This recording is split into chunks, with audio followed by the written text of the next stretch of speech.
Fainting Goat is a family-owned distillery. We opened about 6 years ago. We make a vodka, a gin, a single malt whiskey, a straight rye whiskey, and a bottled in bond bourbon. I think what is most unique about us is that we use grain that's grown here in North Carolina. There's a farm in Marshville that grows our grain for us. So it is a true North Carolina grain to glass distillery. We have the Tiny Cat vodka. We have gin, which is our emulsion gin, which is a new American style gin.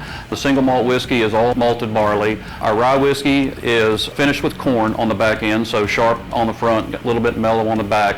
And then our bourbon is, as I say, bottled in bond, but it is a high rye bourbon. Finishes real nice and spicy on the back end. So as I say, all of our grain comes from this farm in Marshville, and it comes into us whole.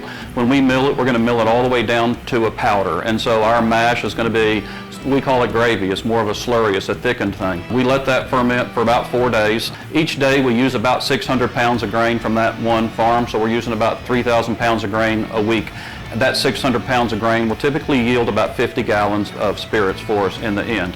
Our brown liquors are all aged in new charred American white oak barrels, just like a bourbon would be. We use that for all of our whiskeys, and then we store them off-site. Our single malt sits 3 years or so, our rye whiskey sits almost 4, and then our bourbon sits over 4 years in the barrel. We're in about 250 ABC stores in North Carolina in about 80% of the counties. So if you don't see that product in your ABC store, contact the local board and have them bring it in. They're great products. Fridays from 3 to 7 and Saturdays from 1 to 6 we do tours and tastings where you're able to come in. We give you about a 10-minute tour, walk you through the place, show you the process. We might even sample some of the liquor as it's coming off the still, you never know. And then you're able to come into our tasting room and then do a sampling of all 5 of those products, and then you keep that Glencairn glass that you're drinking out of at the end of the tour.